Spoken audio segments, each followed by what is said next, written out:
Yeah. Yeah. Yeah.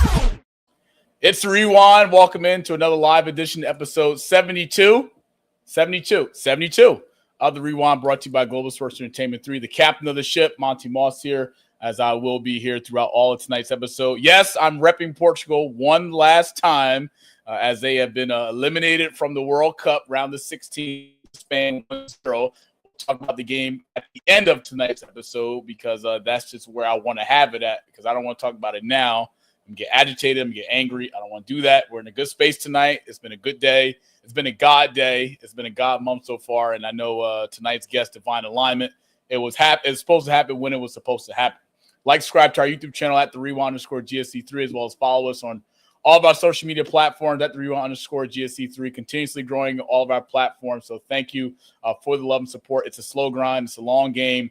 As you guys know, that the month of July will be our last month before we go on our hiatus, or in other words, gone fishing, as we have been grinding this thing away since September of football season of last year. So well-deserved break for everybody, a part of the crew, as we gear up for the return of the NFL season in 2026 in September. But we're not going to talk about that right now. We're going to stay right here in July as we get ready to air on episode 72 here tonight. Now, my guest tonight, I was supposed to have two, but again, no love lost. Schedules, summertime, travel, etc. I get it.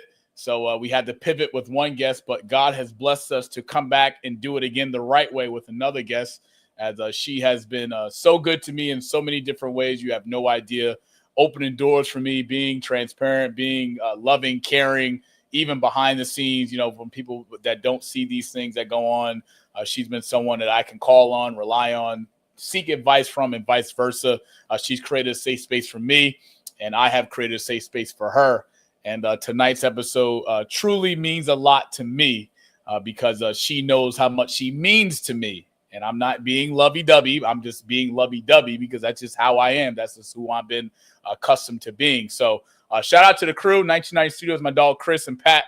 Thank you for all the love and support throughout each week, as well as throughout the calendar year. We finished the month of June strong, striving an all green going up on all of our platforms. So we're just trying to end the month of July on a good note and bring that momentum back with us, that fire, as we end season 2 and then start season 3 again in September. But let's just cut throughout all the nonsense, all the clutter, because she's here for a good time, not a long time. And if you know me, you know that I respect my guest time, because I know time is simply how we live our lives. So let's get on here. My next guest on tonight's episode is a rising voice in sports media who's making an impact in the world of women's basketball.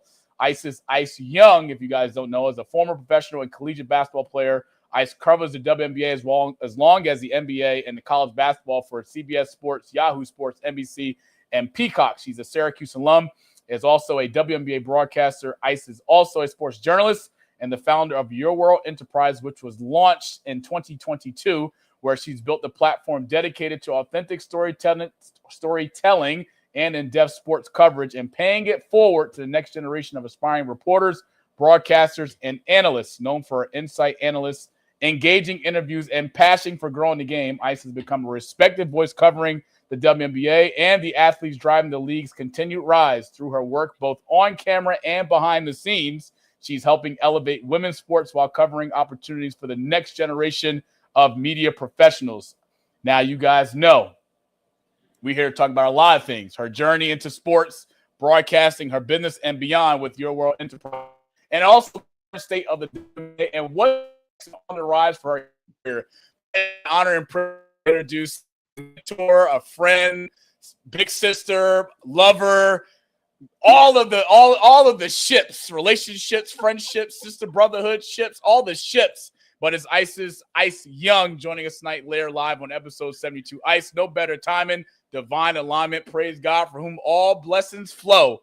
Good to see you, Black Queen. How are you?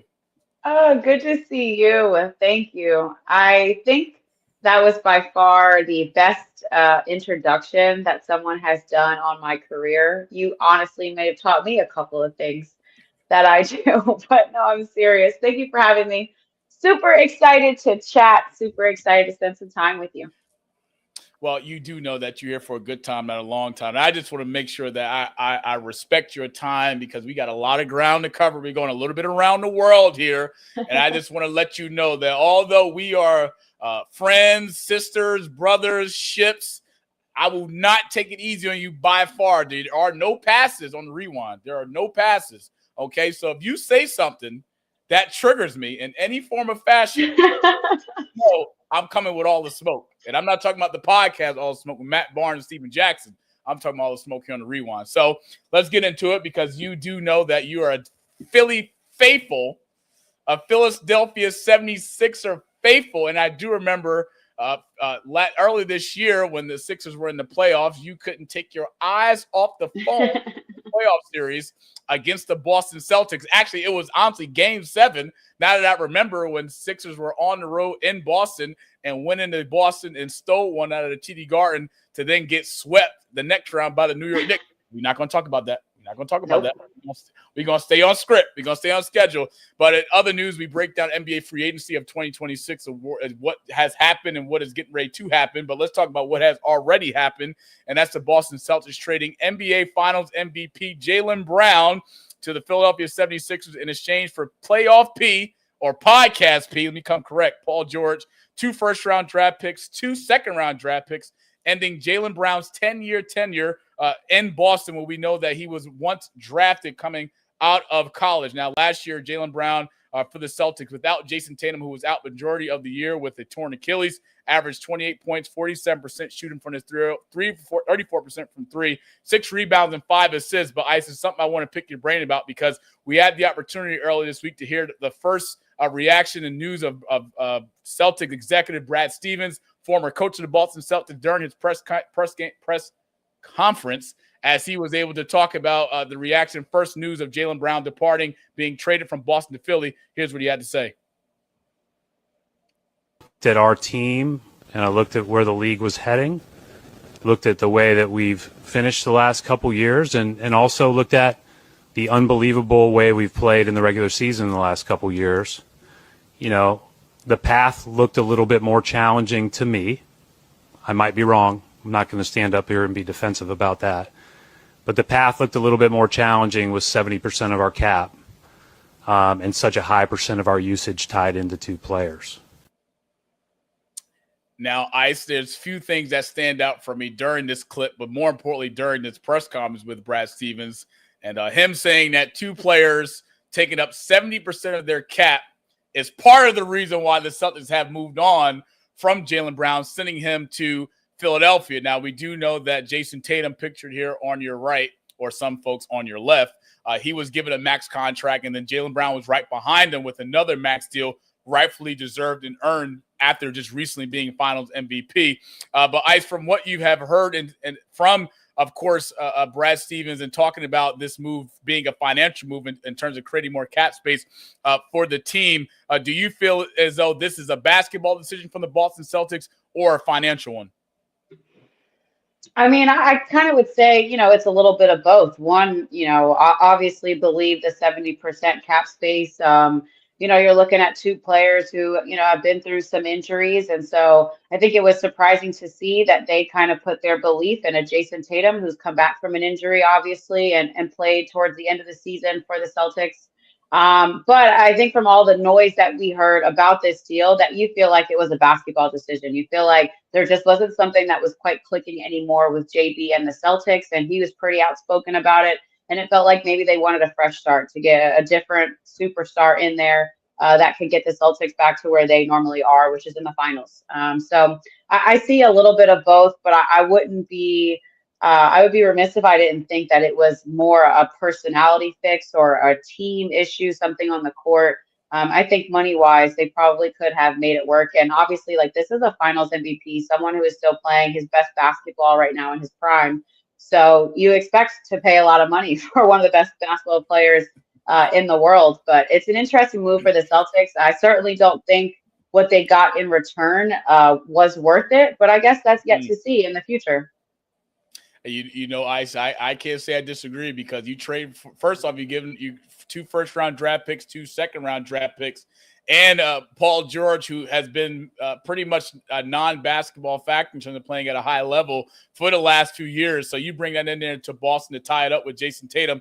We do know now that this puts Boston in a different realm than what they once were, because we do know, at least from what I think from behind the scenes, that Jayson Tatum was 1A, and of course you had Jaylen Brown at 1B. But now that Jaylen Brown has departed and gone to Philadelphia, that just pretty much makes Jayson Tatum the man in the face of the franchise. But let's take a quick look at Philly ice as we transition over to the east, up east. Or actually, if we're going 95, we're going down. So 95 north, going towards Philadelphia, that there's a new big three in Philly, and that's Jaylen Brown, that's Tyrese Maxey, and that's Joel Embiid. Now, we do know that the Sixers are coming off getting swept this past playoffs against the New York Knicks, who obviously went on to win the NBA championship. But how do you see the fit with Jaylen Brown being at Philadelphia?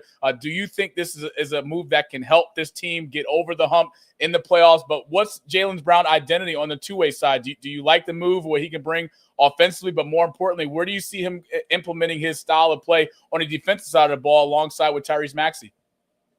Yeah, I'm very excited for it. One, in covering the Sixers last year, we often talked about how old they were in terms of their veteran experience, and a Paul George and a Joel Embiid, and you felt like in order for them to kind of get over the hump and get a bit farther in playoffs, that they needed some youth. And I actually thought that they needed front court youth before they needed backcourt youth. Last year we had the number 3 overall pick in VJ Edgecombe, who had a very good season, an electric guard that can shoot the three, that can run in transition. And so my thought was kind of, I think we have the young guard right now. Are we going to go and get maybe someone that's young in the front court to possibly back up a Joel Embiid or play, obviously, when he's sitting because of, injuries, load management, et cetera. But I think Jaylen Brown will solve a lot of issues. First, it's 28 points per game that's coming to this team. He's an efficient player, both in the field and from three. And he's a winner. I expect that he's going to be a factor on both sides of the basketball. I'm excited to see the pace at which him and Tyrese Maxey can play together in the backcourt. I think they're going to be electric in terms of in transition, getting threes, having two players that can really slice and dice the defense and then share the love. I think everything feels, at this point about chemistry, right? Just how long is it going to take for that chemistry to be built, for the system to be fine-tuned with adding a player like Jaylen Brown? But make no mistake about it, like, he's going to come in and he's going to be a factor. He's going to be the best player, I think, on our team, or second best with, him and Maxey. And the great thing about Tyrese Maxey is such a willing leader, and being around him and talking post game and listening to interviews, he cares to bring others with him. He cares that, Philly is an enjoyable place to play. And he wants to be competitive and win. And so I feel like for the last couple of years, he has been the leader on the team, but maybe hasn't had all the pieces to really get the Sixers where they needed to go. I think now Jaylen Brown turns that around for sure, and there are higher expectations in Philly. There are higher expectations, Ice. And I think more importantly, when we look at this move with Jaylen Brown being in Philadelphia, we seem to forget what Jaylen Brown has done in his career in Boston on the defensive side of the ball. We do know that this past season, he's had one of his best seasons from an offensive standpoint at scoring over 28 points per game. But we fail to forget that Jaylen Brown came into this league as a two-way player, and he has built a consistency on the defensive side as well as the offensive side. So having that on the defensive side, especially when you make those long season stretches not going to the playoffs, that gives Tyrese Maxey a little bit more help in the backcourt. But also, let's not fail to forget, if Philly wants to go small, they can stretch Jaylen Brown to a 4. Now, healthy and being healthy is what matters most in the NBA, and we know that your best availability is your availability. Can Joel Embiid stay healthy? Can Jaylen Brown continue to be the leader in the locker room that he once was in Boston, bringing that over to Philadelphia? I look at this move as nothing but all success in terms of nothing but good. Yes, the media has somehow proclaimed this persona of Jaylen Brown to be negative for the locker room, and reports coming out saying that he's the smartest guy in the room and all the different things like that. But people fail to forget what he's done off the court in Boston with dozens of children's programs, in terms of obviously giving back to St. Jude's Hospital, visiting these children, doing all the things that is not per se for the camera's sake. But they fail to forget that what he has done and the impact that he has made on the city in Boston in his 10-year stretch. I look forward to nothing but success for Jaylen Brown and Philly. And I know partnering with Nick Nurse, who hasn't had the greatest of years since coming over from Toronto, being an NBA champion as a head coach. Just give it time. I'm not saying trust the process because the process left a long time ago. But I do like Jaylen Brown in Philadelphia and all that he can contribute and bring on both sides of the ball. But before we pivot, let's talk to Boston. Go ahead, Ice. Go ahead. I was also say, I think something really important about what you just said is the philanthropy that he does off the court. Philly is a city that needs that. It needs someone that's going to be a leader, that's going to pour in, that's going to come with a championship mindset, both on and off the court, right? That's going to make sure that education is important. And so from afar, that was something that I really appreciated about JB, that as smart as he is on the basketball court, he's maybe even smarter off of the court. And so I'm also excited just to see if I have the opportunity to, really like help, really what can I do? How can I be an extension to him in the city to be able to say, like, let's make things different. I also know he's a women's basketball supporter as well. And I think with Philly getting a WNBA team in the next couple of years, hopefully he's still there in 2030.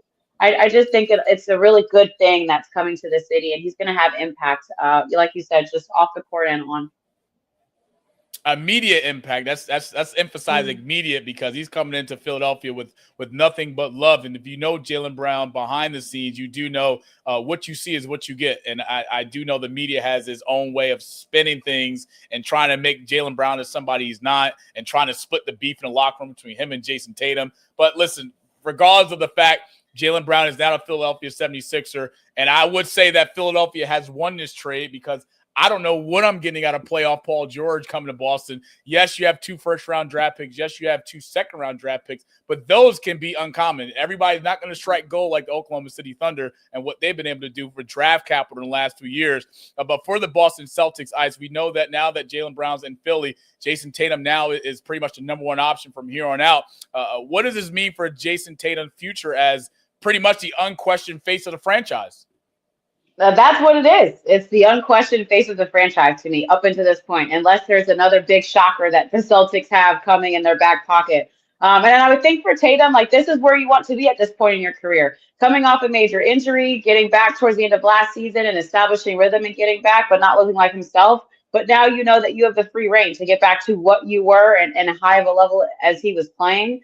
I would say from a leadership standpoint, it's also a real opportunity, right? I think we heard a lot of conversations about the way in which Jaylen Brown kind of was that leadership voice, and a Derek White that's a bit older and more experienced. And so I'm interested to see how Jayson Tatum can step into that role and make it different. But make no mistake about it, it's going to be a hard adjustment for him to not have, the Batman to Robin, however you look at it, next to him, and having someone that, if sometimes Jayson Tatum goes invisible during games for minutes, you don't really notice because JP was taking over, right? And so now those minutes are going to be hyper fixated, and we're going to see that abundantly clear. But I think in that, as an athlete, lies an opportunity to rise to the occasion. Did you just say you're going to see that abundantly clear? It's going to be abundantly clear if he goes invisible for a few minutes. It's going to be abundantly clear. Hey, look, head coach Joe Mazzulla got to figure some things out, because it's hard to replace 28 points per game. Yes. That's damn near impossible. I mean, that's a superstar. You don't just replace that overnight. So I feel as though that his presence will be missed in Boston. It will also be shown in Boston, because, as my grandma once said, you don't know what you have until you lose it. Ooh, and wise woman.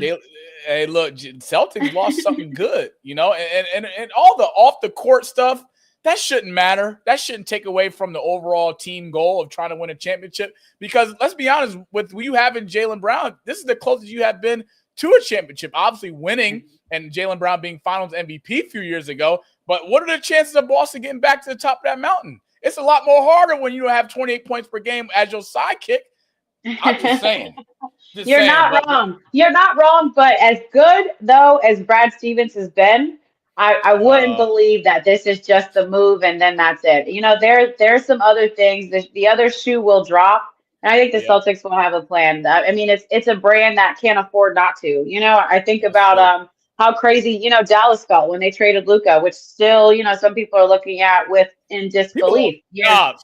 Years later, 100%. But then, hey, had a number 1 pick. Have had some good things happen since then. That's true.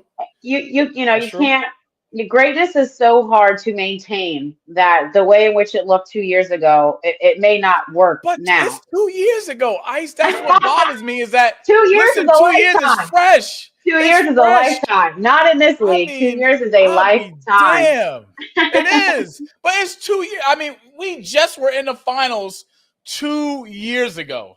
Yeah. And if And it it'll be wasn't for another Jayson two. Tatum, it may feel like a hard four because I mean, arguably you could make the argument if Jayson. I mean, yeah, they probably would have lost anyway if Jayson Tatum doesn't tear his Achilles against New York. But I'm just saying, like you said, it's tough. I'm glad It's I'm not tough. a Celtics fan. I'm just glad I'm not a Celtics I'm glad fan. I'm not a GM. I'm like, I the quote when he said he's lost some sleep, I'm like, you had to.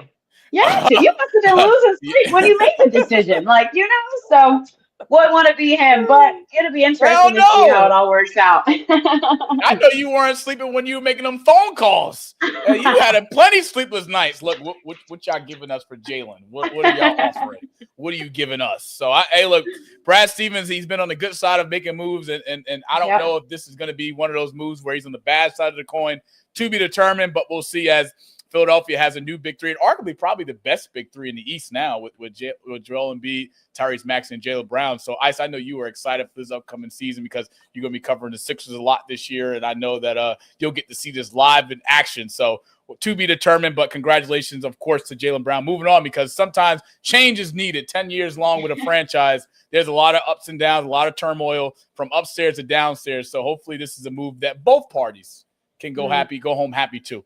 Let's pivot and change gears as we transition into the WNBA, as we do know that Ice has done phenomenal work having more games this year for the WNBA this year. She was grateful enough to send me her schedule. So, I get to be able to click the channel if I'm not there to watch in person, to record, whatever. But I support her. I mean, I'll be honest, a few games ago, I sent her a picture like, hey, look, I am here. I'm tuned in. You did. I'm tuned in. I don't need to put it on Instagram. I don't need to share it. I am here. As Ice knows, I support her through thick and thin. But we preview the 2026 NBA All-Star Week, WNBA All-Star Weekend. Sorry, correction. That's getting ready to come up within the next few games as Ice is excited. But here we have listed as the All-Stars for both the starters and the reserves. But we do know that this WNBA All-Star Weekend is going to be headlined by Paige Beckers, Caitlin Clark, Aja Wilson, and Brianna Stewart. But right here, picture is all the lovely All-Stars that were voted this year. Y'all see my girl Aja Wilson go Aces. Y'all know I'm an Aces fan. I'm not a bias. I'm just saying. But let's take a look, Chris. Don't look at me like that. Don't look at me like that. Here the starters. I missed the time in which you lived in Vegas. I just missed that window. I have not lived in Vegas, but when Jackie Young arrived in Vegas is when I came on board. All right, I too would like a team that got back-to-back number one picks. I also would hop on that board. I'm a Notre Dame fan. I support Coach Neil Ivy through thick and thin. You know that. And, Jackie Young's one of my favorite guards. I got to get her jersey, though. Somebody was in Vegas a lot. And we ain't going to talk about that.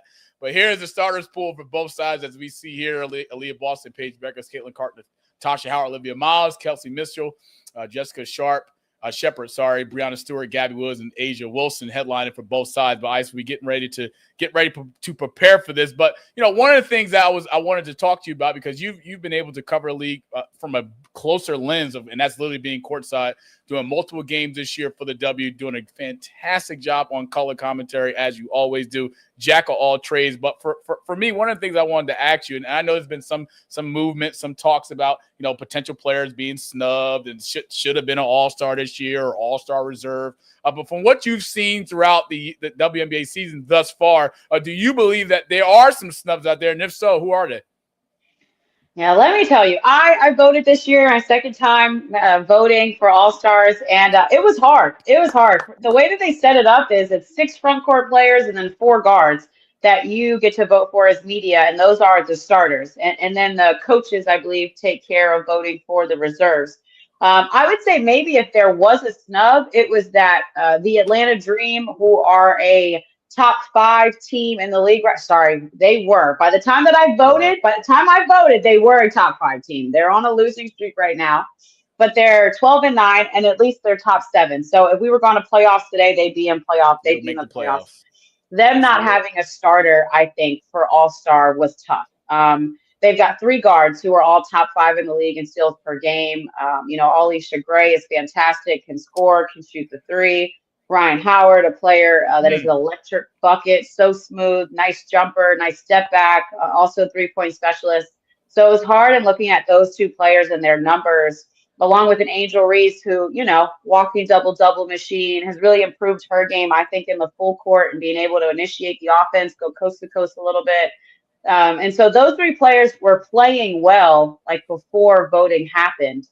It just felt like it was very tough to get them over one of the starters, and I think maybe the biggest storyline was the Indiana Fever, which, again, at the time of voting, were 2 spots lower than the Dream, but had 3 players that were all-star starters. And so nothing you can take away from Caitlin Clark and Kelsey Mitchell and Aaliyah Boston. But I think if there is a snub, I've covered the Atlanta Dream this past weekend, I covered them this weekend, those none of those players being starters was tough when they were a top 5 team in the league at that time. So sometimes that's just how the voting happens. But I will say there were some players undeniably that you could not vote for. You could not vote for, like Olivia Miles, the point guard that's leading the Minnesota Lynx, the top team in the league. Jess Shepard, who just got another triple-double and has 4 this season, as an all-star for the first time. And so I think it's interesting when you vote, you think about team success and where teams are, how many games have they won, because in order to be an all-star, I think that you need to be on a team that's winning. Correct. But also, just again, 6 front court players and 4 guards. It's so hard to choose from, but I really like the list. I'll give a special shout out to Jersey girl Marina Mabry, who's the first time All-Star. Plays for the Toronto Tempo, a team that lost a huge guard in Brittany Sykes a handful of games ago. And I honestly didn't think the Tempo were going to continue to win games without Sykes because she meant so much to them. She also could have been an All-Star if she didn't get hurt a bit earlier in the season. But I think it was really cool that Mabry is a first-time All-Star for a team that right now is 9th in the standings, just below 500. And I think if they could get Sykes back and be healthy, that's another expansion team we're seeing possibly get into the playoffs, which makes for a really good conversation. I'm rooting for Toronto just because, Chris, our producer, is born and raised in Toronto. He's a Toronto faithful, so I'm rooting for him. There's something I disagree with him on. One, him being a Dallas Cowboy fan, I don't know where that came from, and then two, being an Ohio State Buckeye fan, I damn sure know where that came from. So Chris is just hopping around the whole United States, the whole hemisphere. He's just boom, boom, boom. It's okay. I love him dearly, but those 2 teams, damn. Those 2 teams, I did disagree. And right now we take a look at the current standings. Toronto's on a 3-game losing streak, 3 of 7 in the last 10, along with Atlanta, who are also on a 5-game losing streak, who have lost 4 of the last 6. And it's just one of those things where, we talk about getting ready to end the first half of the WNBA season, and we do know it's a long season, and it's only going to get longer as we go into next year with the league expanding the games. But Ice, one of the things that stood out to me when we talk about first half, we saw the Aces last year be really mediocre at the first half of the season. And the second half season went on arguably, I'm going to say the greatest run in WNBA history, which led to a WNBA title. But from what you've seen from the teams that you point out, like Toronto, like Atlanta, we know Golden State has pretty much improved as the season has gone on over a 6-game win streak here currently in the season. What are some teams that stand out to you that you could see potentially going on a big run in the second half to make a push for the playoffs? Yeah, I love this question because it's so interesting. I'm first going to start with the Minnesota Lynx, who are number 2 right now in the standings. So the reason I think they're going to go on a run, hopefully, is that they get back a healthy Nafisa Collier. And so they've got 2 All-Stars, I believe 3 actually, and Courtney Williams, but who's a reserve, but also Olivia Miles and Natasha Howard. And so I'm excited to see if the Lynx really go on a push in the second half of the season and get one of the best players in the world back. It's definitely going to take some time for Nafisa to feel comfortable and confident again on the court after having surgery on both ankles. But they are already number 2 in the standings about halfway through the season without her. And so how much better could they get? I think the Golden State Valkyries are the hottest team in the league. after seeing them beat Atlanta for a third time last weekend, and just seeing the different dynamics that they have, the guard play, the pace and transition a little bit, the 3-point shooting that they generate, and then the way that they defend. I just really like all the pieces that they have. And sometimes the team looks and feels a little unorthodox, but it works for them and it works for their strategy. So I would say those teams. And then I would say keep your eye on the New York Liberty. They've had a little bit of a slow-ish start. A few games over 500. That's really because of injuries and just a bit inconsistency. They also have a new head coach. But Breanna Stewart, you talked about, is, one of the players that are headlining All-Star. She's having an MVP-like season. I'm curious if a team like the New York Liberty with a Sabrina Ionescu and Donquel Jones can also turn things around to where they are a easy, top 3 team in the league with 2 weeks before playoffs. So those are the ones that I would say I'm keeping my eye on and excited to watch. Ice, although I do agree with you, I do believe you're missing one team. And I do know I'm not sure where they can get to. But from what I've seen from the last 4 to 5 games, I know the record doesn't speak for how they play. But I do believe the Washington Mystics have a shot to make a run in the second half. I mean, look, Citron, I Austin, like that team.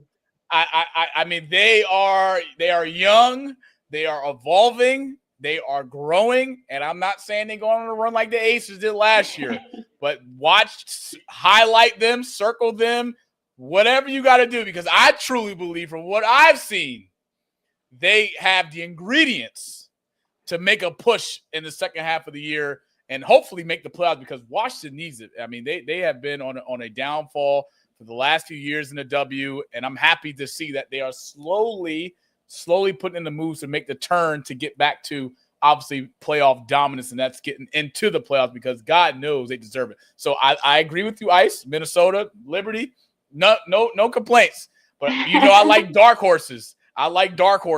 And Washington Mystics is my dark horse. We're gonna put you on a hot seat right now.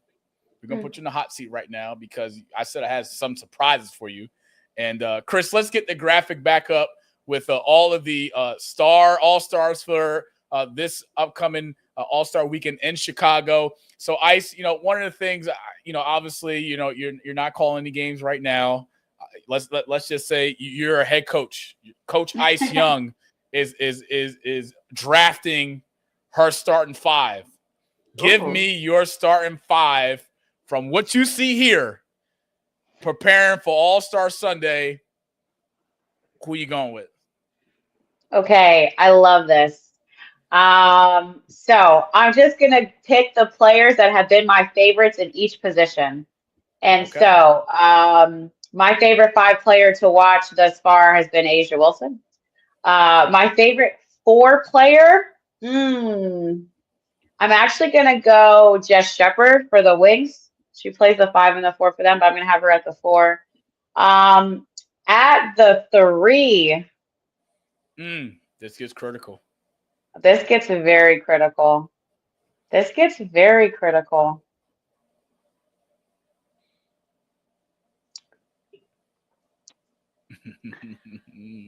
We're going to come back to the 3.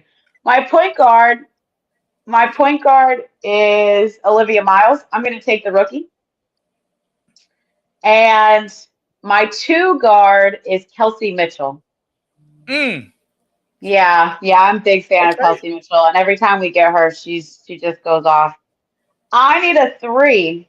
You need a 3, unless you go on small and you get another guard. But I know, but as a starting 5, I need to be a coach, so we need somebody that can defend. That's true. I think a 3 spot that I would feel very comfortable with. Is Paige. I think Paige can play the 3. So I would go Paige back. Paige at the 3. All right. Hey. Yeah, Paige can play anywhere. But yeah, I think that's a good group. So we've got Liv running the 1, Kelsey at the 2, Paige at the 3. At the 4 spot, we've got Jess Shepard. At the 5 spot, we've got the best player in the world.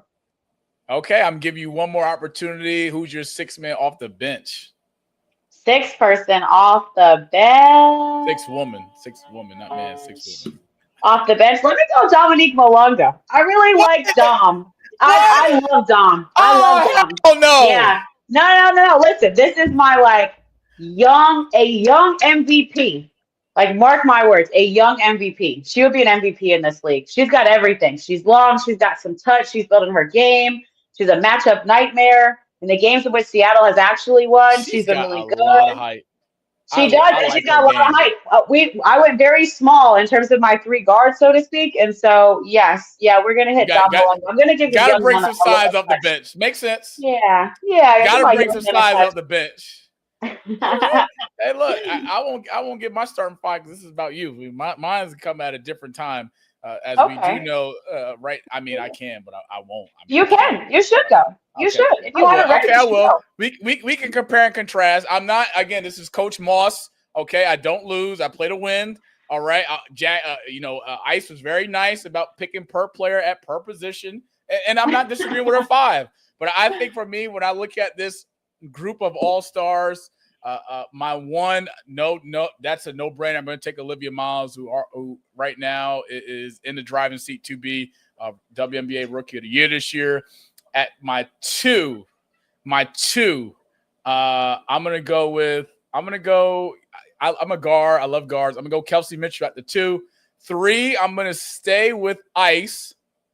I'm going to take Paige at 3 because she's a two-way player. She can bring it on both ends. My 4, damn, this is where it gets. See, I can go stretch 4, but I can also. I can't do that, but I need IQ. I need size. I need rebounding. I need rim protector. You took the words right out of my mouth. Natasha Howard at the 4, and then 5, of course, Asia Wilson, and then 6 off the bench is easy. I can say Jackie Young. Yes, I'm not. I can go there, but I'm not. Just for the sake of tonight, I'm not. I'm my 6. I'm gonna go Citron off the bench. I'm gonna take my other Notre Dame girl. I'm gonna take love Sony. We love Sony. That's my 5. So that's my 5 and 6. I'm just gonna say Ice. Your 5 a little bit more better than mine from a strategical standpoint, but I was a little bit. I got to play to win. I'm a little bit more aggressive. So shout out to Ice Young and her all-star starting 5. If we're going to just say win because we like speaking to existence. Maybe she'll do a celebrity game on a Friday where she gets to, draft her team, coach her team, something like that. We're going to speak that to existence. But right now, Ice, we see the Aces of Minnesota currently tied for the number 1 record in the WNBA at 15-6. But more importantly, let's talk about something that folks are pretty much want to hear your opinion as well as mine, but more importantly, yours. It's recent news of the Aces waiving guard Chennedy Carter. In 14 games played for the Aces, she's averaged over 12 points per game, while her best game this year for the Aces was on May 13th against Connecticut Sun, scoring 27 points on 13 of 16 from the field shooting, 8 rebounds, and 4 assists. Now, Ice, I want to ask you this because we know that Chennedy did not play last year in the W, was granted another opportunity to play this year for the Aces. In my opinion, she started out the season red hot, arguably the candidate for 6th man of the year or 6th woman of the year. I want to make sure I say that correctly. But injured, missed some games. Aces were up and down, of course, not having recently Asia Wilson in the lineup. As she recovers, Jackie Young. Reports have been made. I'm not sure how true it is that there was some banter going on in the locker room. Chennedy coming out saying a report saying that she should be a starter. Now, we do know that the Aces run in cliques. Let's just call it for what it is. They run in cliques. And we know that Jackie Young numbers have been down as of late from what they once were last year. But what was your reaction to the news of the Aces releasing Chennedy Carter? Yeah, I was a bit disappointed. First, let me say this. They need a player like Chennedy Carter. She wasn't on the team just because. She was on the team because they needed guard depth. They needed someone that could put pressure on the rim getting downhill. That wasn't like a post player that was playing back to the basket. And so I think the first thing is they had a need for her that they wanted to fill. I know that from seeing the team last year to this year, but also from talking to head coach Becky Hammond and covering this team, is they felt like they had a need to fill and she could fill that. What's unfortunate is that she started off so strong, then she was coming off the bench, And then she experienced a couple of games where she was injured. And it felt like after the injury and after she's come back from the injury, things just didn't look the same. And I could understand a player with Chennedy Carter's talent level probably should be a starter in this league. The issue is that I agree. the Aces are a well-oiled machine already. Correct. And so do you want to be the piece that prevents this machine from continuing to work how it's been working? Or would you like to be the piece that helps the machine work a little bit more efficient? I think that's the conversation for Chennedy Carter is, I understand wanting to be the main thing. And because you're very good and you can score 22 points a game, that's what you want to be. But also, I'd probably like to have a ring on my finger, a championship ring on my finger, right? And like winning sixth player of the year and winning a championship, I'm wondering if she just gave that up because she wanted to be a starter. And I don't know if that's concrete the entire reason, but if it is, she's just at a point in her career in which there have been six players off the bench that have been the stars in finals because of what they brought, because they can bring the difference off the bench and because the team's second unit can't compete with them. And so to me, it felt like the Aces had, kind of a signature weapon that they could really utilize. And when they let her unleash, she could go and get you 20 points. I also will say personally for Chennedy Carter, I just feel for her, for a player that has so much talent, so much ability. For it to be tough the last few years for her to get on a roster and stay on a roster. So I hope she's okay. But I tell you what, you're the Aces and you're looking and you know that you've got all the pieces, right, to be a contender for a championship again.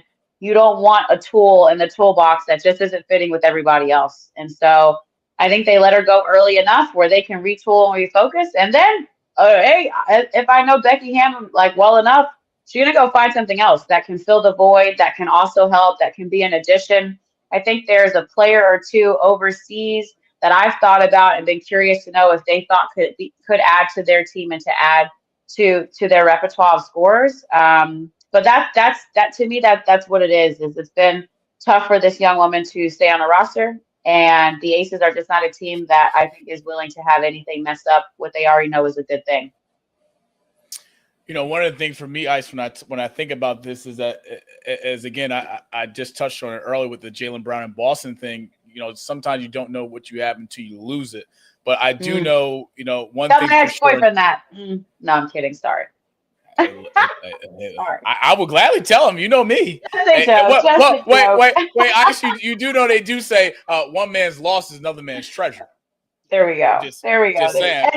And maybe you say that. I'm curious if there's another team across the league that's looking at Chennedy Carter and saying, could we deal with the headache? Could we? I actually think no one will do it, but I think it's possible. Yeah. There's a reason she sat out for a whole season last year, but more importantly, I think in life, when you're granted another opportunity to do or play or something you love and have a passion for, you can't take that for granted. And I do know about the Aces from watching them the last few years. They don't like noise. They don't like chaos. They're a well-gelled team. With Jewel Lloyd, with Jackie Young, Asia, of course, they gel completely. Chelsea Gray, they don't have time for turmoil. And if you are coming in disrupting the plan and the seeds that have already been planted over the last few years, you got to go.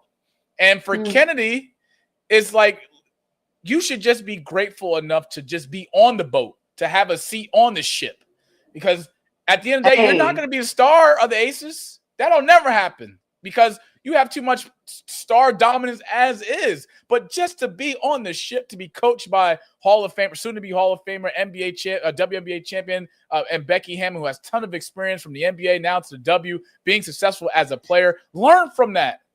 You have veterans on this team that know how to win in this league. Learn from that.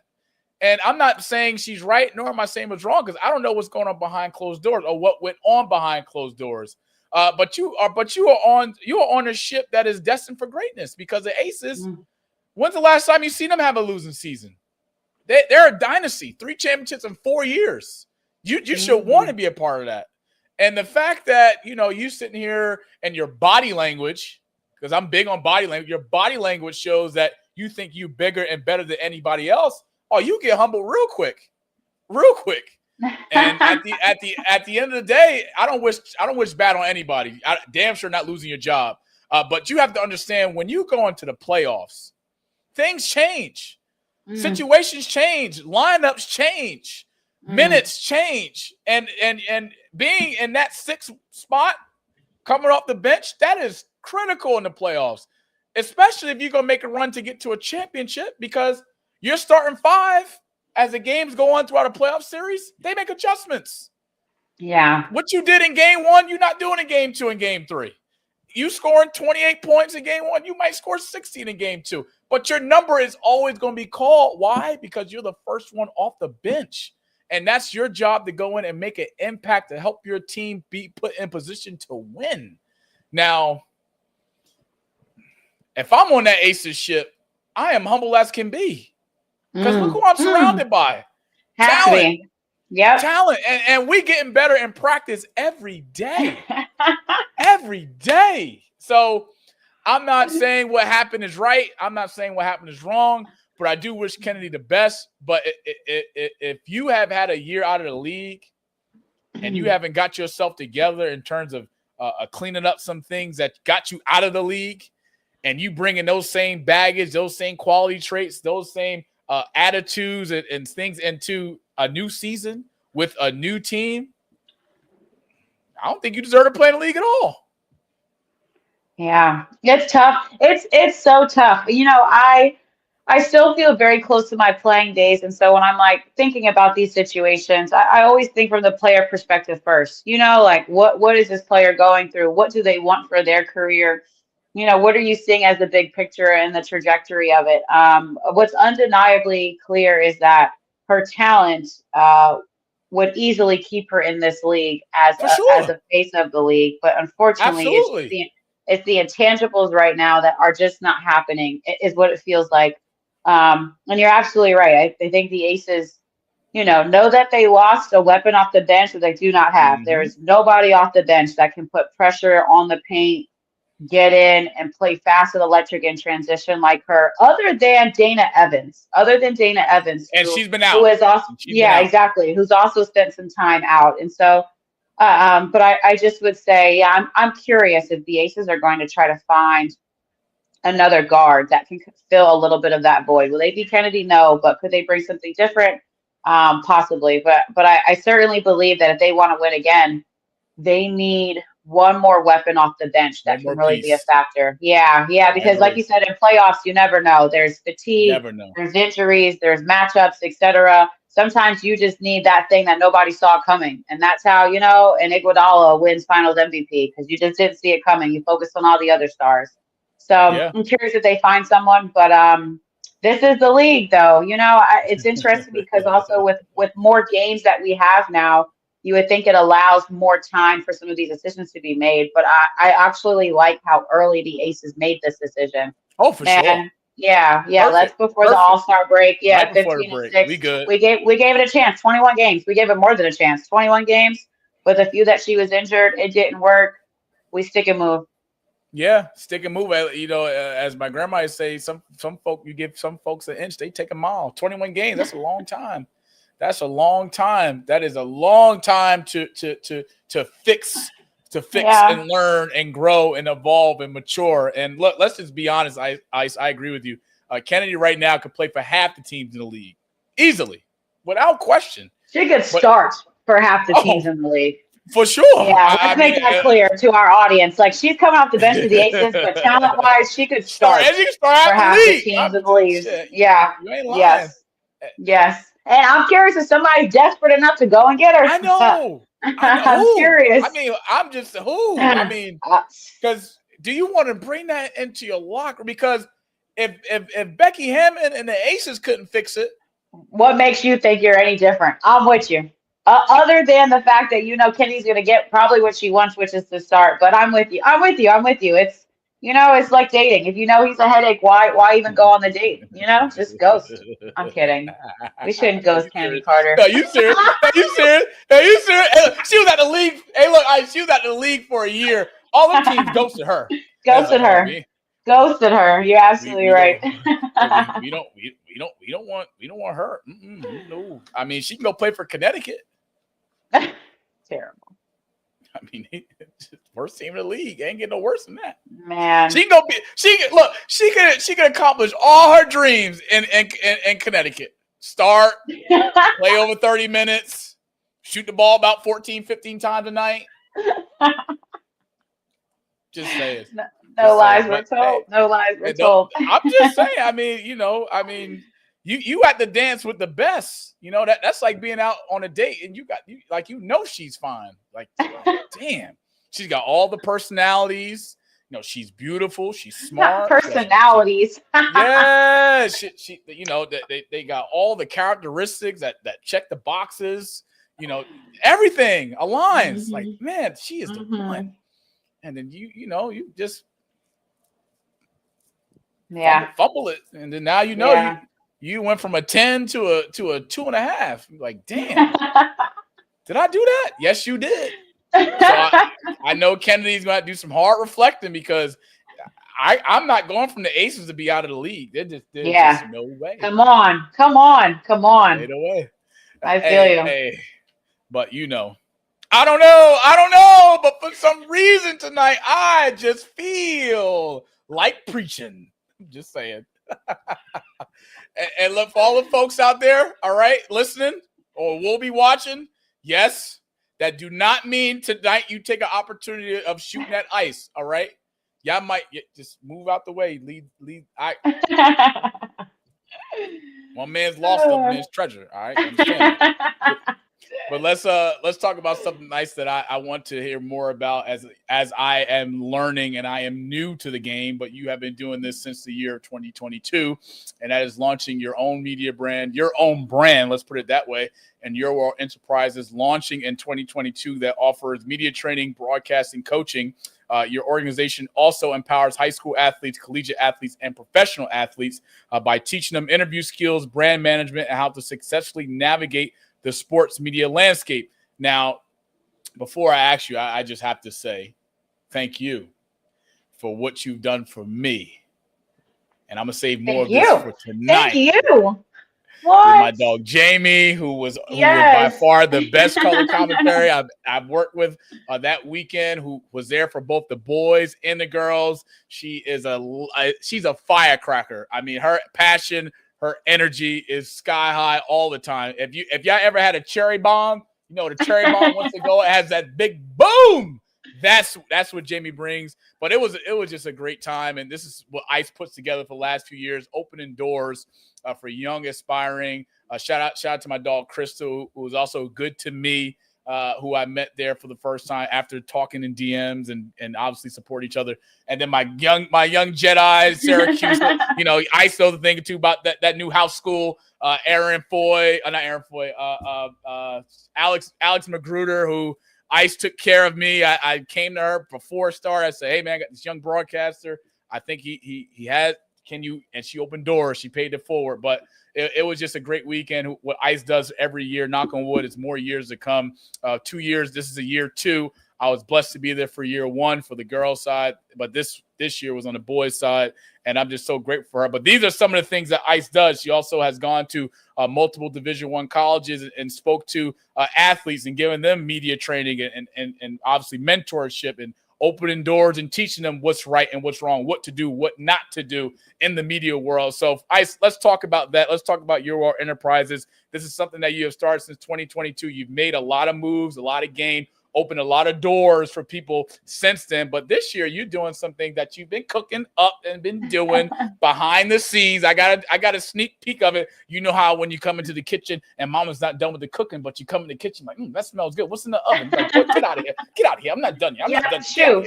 Yeah, shoot on out of here. But what are some of the things, more importantly, first off, what's the journey been like from starting it in 2022 to where we are now in 2026? What has it meant to you in terms of all the opportunities that you've landed, all the networking that you've created, all the relationships that you cultivated? But more importantly, what's it been like for you? And then fast forward to 2026, some of the things you got coming down the pipe.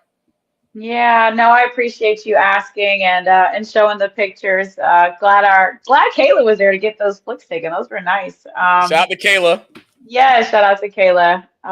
It has been the most beautiful journey. Honestly, I'm so surprised. It'll be year 5, I believe, in September, that I started the business, and so it just has blossomed. Like you said, it's changed and evolved as my career has grown and changed and evolved, but also as just, I think God's calling for me has been a bit deeper to really help people get access, to really help people get feedback and get some time one-on-one. Our slogan for the business is we pull as we climb. And that's just how I live my life. Like I believe in a life of abundance. I believe that, different things are going to open up and doors will open up as you're ready for them. But I also believe in sharing those with others and bringing others with you through those rooms, through those doors.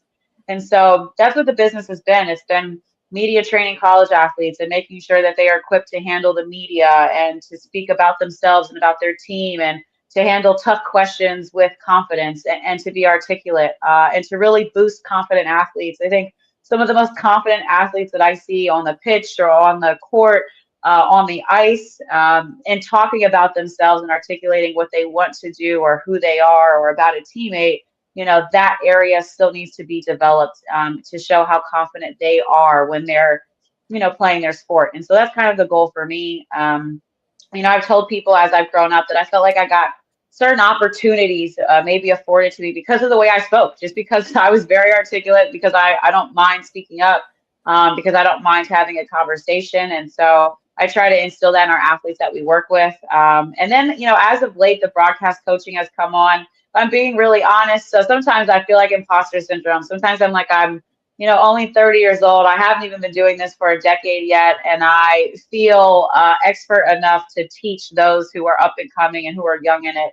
But to be honest with you, I actually think that has been my advantage. The fact that I've been young and in it and constantly growing and learning, and then can give those tools back to those that are doing the same and that's not far behind. So I feel more like a big sis to a lot of my clients and students than I do a professor, so to speak.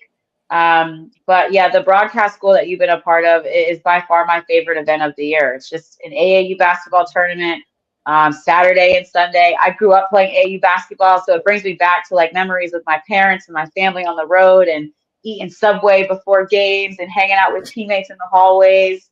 But you get to watch, young athletes take the game seriously, and just to give the opportunity to young broadcasters to get reps, to get feedback, to learn and build relationships.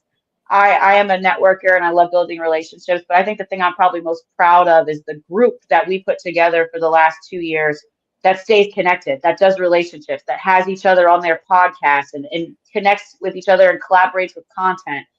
Just seeing, young women and men, mainly of color, because I'm very intentional about that, having the opportunity to build community as they're all chasing similar goals in the same industry is really thoughtful, because it was thoughtful to me. I would not be here without some of my mentors and some of my friends.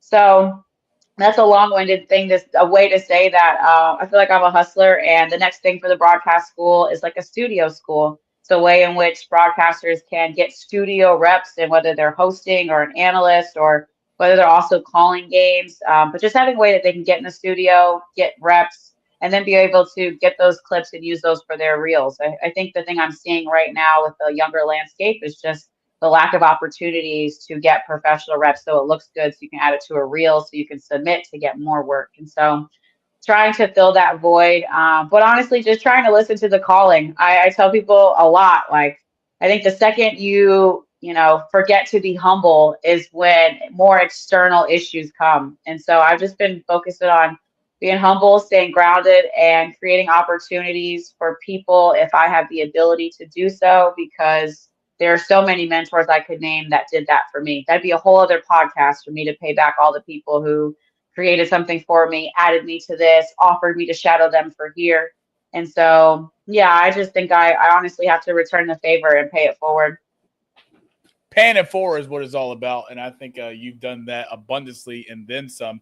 But more importantly, the doors you open for Black aspiring broadcasters, analysts, journalists, sideline reporters in general, you have done that abundantly and then some through your actions of the work that you've done. And I just want to say, I mean, the last 2 years, blessed I've been a part of it, even though I wasn't there for a long time, but just the time I was there for Saturday and Sunday and the reps and the opportunities, and you introduced me to some folks, that's just the person that you are. And people may say things in one way, and me, I'm the type person, your words and your actions must align to be good in my book. Yeah. And your actions have always aligned with your words.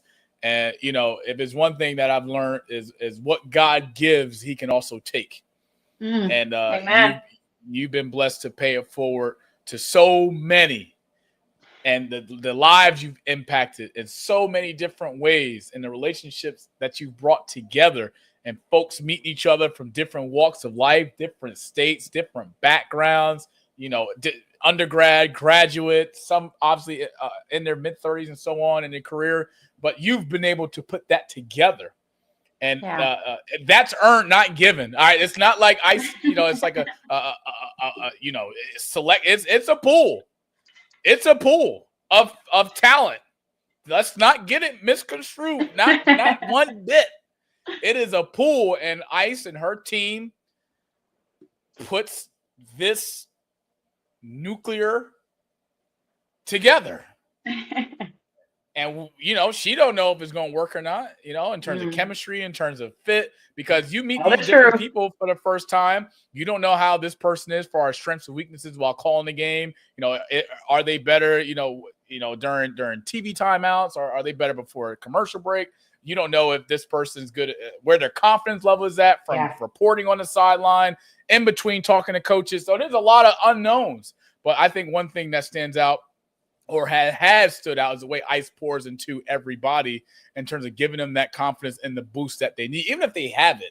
If you're a 90, why don't you want to get that cup filled to be 100 or 110, 120? And Ice has done that. And I just want to say I'm proud of you, and I am blessed to able to be a part of it. And hopefully I can help to be a contributor and pay it forward in many years to come, rather it's on the air or behind the air or on the scene, behind the scenes. Whatever the case may be. Oh, yes. We are asking for your help. Well, I'll take you up on that. I am definitely asking for your help. Absolutely. I love plenty of opportunity. I love me some Thank you. I didn't know you were 30 either. I mean, I knew that, but I ain't gonna say it publicly. I mean, it was God damn. Ain't God good? Are we still in the air? Yeah, we are. We're gonna finish. We gonna finish. I promise you, we gonna get there because They say I've been a shooter all my life. I cannot.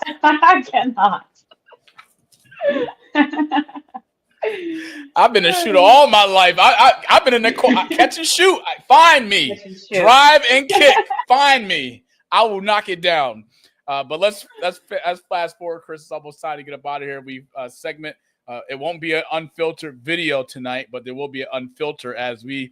You guys know I love tennis. I love the U.S. Open.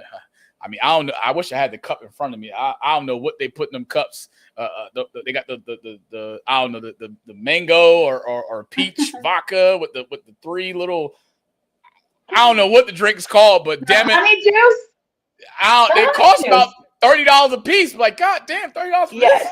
Yes. I can get this at the liquor store for 10. Yes, to come later in the summer, but yes. Yes. Yeah, but it's worth it. As we wish good luck to our girl Coco, who is making history in her young professional tennis career, advancing to her first career semifinals at Wimbledon. You can catch her in action tomorrow morning, 8:30 Eastern time on center court, where she will pretty much go hard or go home, as she will be in a dogfight. Let me tell you like this. It's going to be a dogfight for her to get to the final. But, we are rooting for Coco because she came close to the semifinal, couldn't get over the hump. But this year is just a little bit more different. She's changed coaches. She's been able to work on her game, implement some of the things that she struggles at and has improved on. her serve being one of them. So we are wishing her abundance of luck. And I also want to give a special good luck and shout out to one of my favorite tennis players to play. She's not a singles player. She's a double. And that's Taylor Townsend, as she will be playing at 6 a.m. tomorrow. Hope she gets some good beauty rest as she will playing on court 2 tomorrow morning. So good luck to both of them. And now it's probably time for probably the best time, arguably. No, I can't be. But just know I'm not going to tolerate any disrespect in this next segment because I know there's a lot of folks out there that love Lionel Messi and rooting for Argentina after what happened last game against Egypt. And then it's Rewind of the Week, episode 72's edition. Come on, Chris, get with it.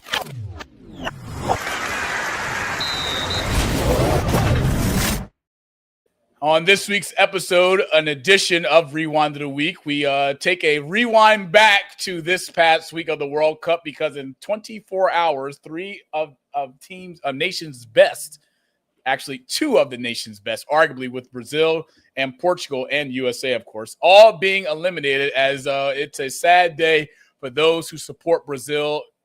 I am a Brazil fan. I'm not a Brazil supporter, but a well-wish hat and farewell to Neymar, who started his career at MetLife, I believe, for Brazil back in 2004. And then fast forward to their last game, they lost pretty much in front of a home crowd because a lot of Newark and Ironbound is filled with Brazilians. And I know that this is a game that Brazil didn't want to lose. But in his career with the Brazil national team, 457 goals, 262 assists, and 719 games played for Brazil. So it's a tough way to go. And I'm hurting for Brazil because, they say, Brazil and Portugal are like cousins in some sense. But we also take a step to the left because I've been a Ronaldo fan through thick and thin. Yeah. I wasn't there when he was at Sporting.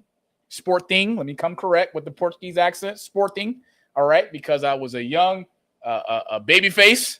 But when he got to Manchester United in 2000, he got there in 2004. But when 2006 came, I started to learn. I started to figure out this sport, what all the tactics was, first touch, cross, slide tackle, red card. I started learning all the rules and regulations.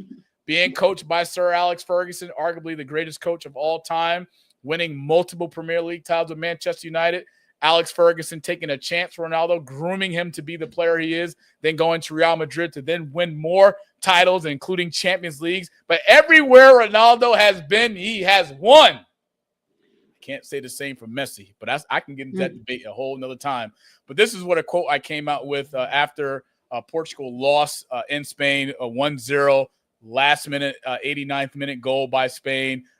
Really costly mistake from Ruben Diaz, center back for the Portugal national team, which costed them a goal. And yes, some folks out there said with Ronaldo's age, he shouldn't have started this World Cup, or he should have came off the bench in the game against Spain.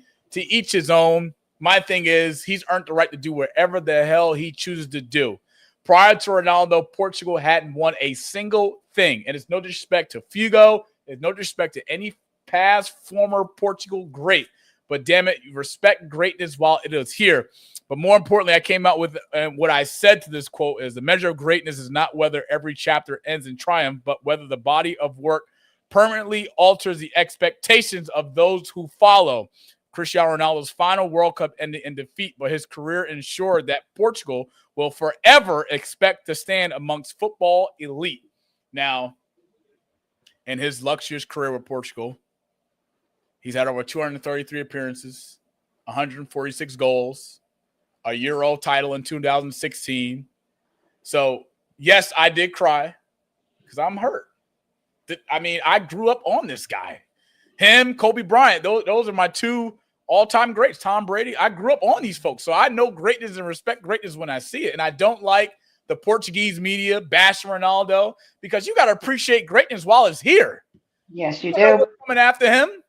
I mean, I know Portugal's got a bright future. They have a young squad, João Felix and Bernardo Silva and Leal and Ruben Diaz. I mean, they have a bright future. João Cancelo. I mean, bright future. But I'm just saying, I mean, Yes, I did cry, Ice, because it was sad for me. I didn't want him to go out that way. I totally understand. I totally understand. But that's the beauty in the sport. You know, that's what the World Cup brings is emotion and drama. That's not the way how I wanted my GOAT to go out. And then we pivot to the United States, who they are just not on the level to play on that caliber of a team like Belgium. And USA has a lot of work to do from a youth sport perspective. Yeah. Because the future is in the youth. But you can't get nothing out of the youth if you charge these kids $4,000 to play club soccer. Something just isn't right. I mean, the MLS has been around for almost 10 to 15 years now. How many American stars has that league produced to be ready for the national level? I can go deeper if you want, because a lot of these players don't have the opportunity to play on a Premier League or Bundesliga or La Liga in terms of one of the best countries and leagues to play for. Sink or swim. MLS is at the bottom. The world does not respect United States or the MLS. I wouldn't either. And we give Christian Pulisic too much grace, too much credit. Captain America. That name is earned, not given. Captain America, you saw him all those Avengers movies. He might have had a moment where he was knocked down, but he didn't lose. And he played a big part in the Avengers. Those Infinity Stones, you ain't see him not show up. So, yeah. And he played like dog shit. Excuse my language, but I played like dog shit against Belgium. You can't be called Captain America and not show up. I agree. But they did step in the right direction. Coach Mauricio Pochettino, former Tottenham coach. USA, I have some faith, but I know it's not a one-man show. But when a team loses, they look at the star. They don't look at the bench. They don't look at the coach gets somewhat of a criticism, but they go to the star. If the star plays like dog shit, they're gonna call you out. The media gonna call you out. That's all I got. Ace, you got anything? World Cup. Argentina is now through. France, that's my favorites now to win the World Cup. I'm going France. Okay, nothing against Messi, but whatever those referees that was in that game yesterday, I wish they'd have been there for the Portugal game. I mean, Ronaldo might have won. LOL. I will just say I was in Atlanta for the Egypt and Argentina game, and I watched the game at the FIFA Fan Fest and got a ticket and everything. And it was electric, even at the Fan Fest, like not even in the bowl. It was electric. But scoring 3 goals in 13 minutes. I grew up playing soccer. Normally, there's no chance in hell that a team is going to win that game. And I was so impressed with Egypt. I mean, it's just heartbreaking for them. It almost felt like they peaked too early in the game. Like if they had scored those goals 10 minutes later, it would have had a chance. But they peaked so early that, Argentina team that just also had belief. And I think that's what I walked away feeling like, man, you could do anything if you got belief. And you could feel it. You could feel it. Once they scored the first goal, I was like, this is far from over. There we go. Yes. But it's been amazing to watch. I feel like it's the first World Cup in which I know more of the goalkeepers than maybe I know the field players, because the goalkeepers have been really some fantastic stories. Fantastic stories. Not to mention Spain, they haven't conceded a single goal in the World Cup. Crazy. I know. Who's your World Cup favorite? Who do you got winning?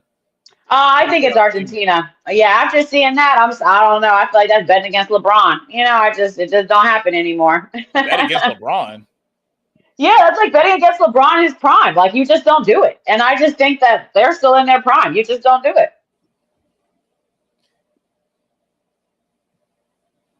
I'm sorry, were you betting against LeBron in his prime? Were you? Is that what you were doing? Well, no. I mean, I'm not going to go down that rabbit hole. And prime. I mean, you mean when he was riding D-Wade coattail in Miami? Oh, wow. Yeah, we're definitely not doing that. Oh wait, you mean I still wasn't betting against him then. Thank you, Chris, because that 2011 series against Dallas. Absolutely not.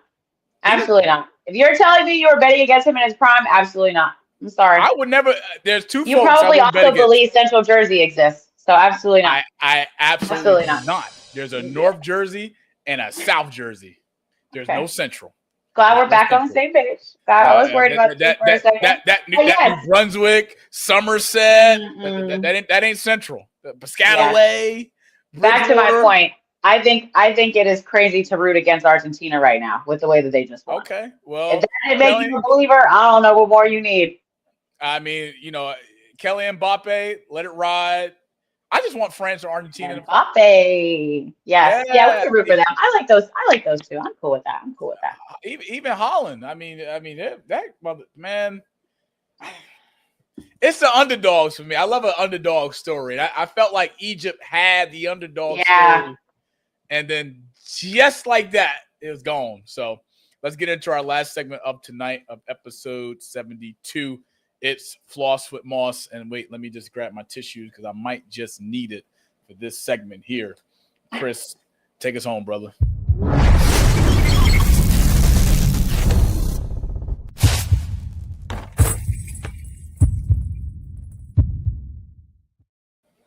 So normally during this episode or this segment, I should say, correction, I go in a different direction. It's more sports oriented, and we kind of just give what I do. But this right here, this segment, I dedicated to Ice tonight because of I am huge. I wear on my wrist every day, and it's gratitude, right? A moment of gratitude to thank Ice. For all she has done for me in abundance of ways. She's opened doors for me. She's introduced me to some folks that she didn't have to. She was able to bring me down to obviously courtside level and able to sit behind her in Brooklyn. Open doors for me at the Barclays for Liberty. Open doors for me here. This was pictured at the Michael B. Classic in Newark, New Jersey, where I was 15 minutes away. We ain't going to talk about that. She didn't tell me she was going to be there, but that's a story for another day. But anyway, the moment I saw Ice and I was able to go up to her, surprise her, well, even though she didn't know I was coming, but she was able to roll out the red carpet, and she has been so good to me. You just have no idea. And I'm big on gratitude. I'm big on love. I'm big on pouring into people. If you don't know my motto for this year, it's pour into people who pour into you. And Ice has done that on camera, behind the scenes, someone I can call, someone I could text. I mean, I do know I'm going to get down there to her house and get on that grill. I do know that I might just shoot my shot while I'm down there. You just don't know. But Ice, I wanted to personally say tonight, publicly, because I've been in your world and been a part of your brand and your movement and what you're doing, and I'm happy that you were able to be here tonight and be a part of mine. But yesterday was National Black Women in Sports Day, and I just want to highlight you. Thank you for all you do in the world of sports, being a Black woman, being a Black business owner, being a Black entrepreneur. Thank you for opening doors and paying it forward for so many others like myself, and I'm happy that God has brought you into my life for a reason. And I do know that with God's grace and God's wisdom and God's victory, you will always be in my life through the ups and the downs. And I hope that we can continue to build, to pour into each other, to help each other grow, because you are somewhere that I dream that I will be. And that is being a broadcaster, being back in the game, because you know that opportunity, that's all a person needs. You never know what someone can do with an opportunity. And Ice has given that to me 2 years in a row, being out there to pour into other broadcasters, work with them, critique them, as well as Ice critiquing myself, what do, what not to do. And I'm just so thankful on so many levels. And I'm trying to hold back my tears because this is just not the time and place to release my tears, because I'd rather cry with you in person behind closed doors and hug you and just tell you how much you mean to me. But you don't know how much you mean to me. And I know that we got a long way to go. A long way to Yeah. go together. And I owe a lot to you. And I owe God knows how much I owe you, because you don't have to do the things that you do. You didn't have to do the things that you did. But more importantly, I am just so thankful for you. And for folks out there that don't know, I said it earlier, Ice was able to send me her schedule. And on that schedule, on August 15th, she has got the Aces game against the Minnesota Lynx, two best teams right now in the Good W. game. And I pray that they are still the two best teams in the W when I get to Vegas. And it's my birthday week that week, and I will celebrate my birthday in Vegas, but no person I'd rather celebrate it with and have be a part of my weekend, God's grace, than Ice Young. So, Ice, I love you. Thank you. And gratitude. Thank you. Gratitude. No, Gratitude. thank you. I think the most honorable life someone can live is to be a blessing to others. And so I am thankful that I have been that to you, and likewise. And I'm not going to say more because I'm not going to cry. It won't be good if two of us on here crying. It just would not be good. It's not. But thank you so much for having me. This is amazing. Anytime. Always good to talk to you. Anytime. You know, you can call me, come on here anytime. I mean, this is just what we do here on the Rewind, and I'm just so thankful for you. I'm trying to get her in to come to worship on a Sunday, but her schedule just says otherwise. But thank God church is open Sunday 365, unless it's a blizzard or a snowstorm. But I'll promise you, I'm going to get her in the house of the Lord, because she's a woman of faith, and she's spiritually positive, and she don't let anybody into her life now. She's very selective. I'm very selective. And I'm just happy to have hold on, Ice, let me tell you. I'm just happy to have a seat on the boat. on the ship. All right? On the ship. So, Ice, before we start off tonight's episode, where can people find you on socials? What are some of the things you have coming down the pipe in the year 2026, as well as one message you would like to leave to the universe? Yes. You guys can find me at IceYoung23 on every social media platform. Coming up next is Saturdays with CBS. Pretty much every Saturday, we have a WNBA game on CBS. So if you got some time and you like women's hoops, tune in. I will say that our broadcast has the most energy and the most passion, because that's what we care about. We care about bringing you the game, and we care about being entertaining while we're doing it. Got a good one this weekend with Portland at Atlanta. So excited to be there on Saturday.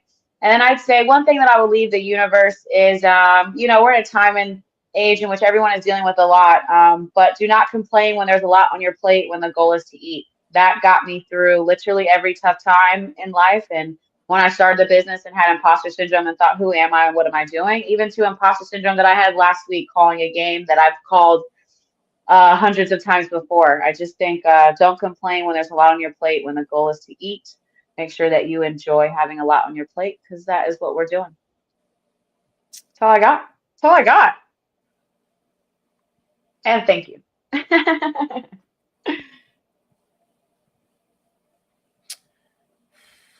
Well, if you haven't, subscribe to our YouTube channel at @3one_GSC3, as well as follow us on all of our social media platforms at @3one_GSC3. We'll be back here, episode 73, same place, same time, same platform, right here next week to you as we get ready to close out the month of July, as I look forward to August 15th. I'm just saying. But anyway, thank you, and shout out to my girl, my sister, my lover, someone I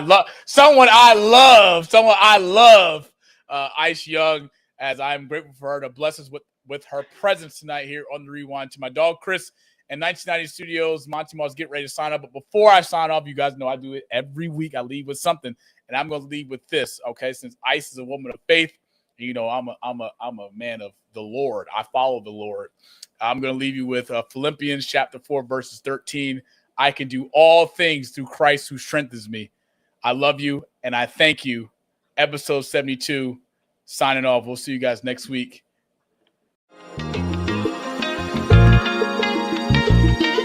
Yeah.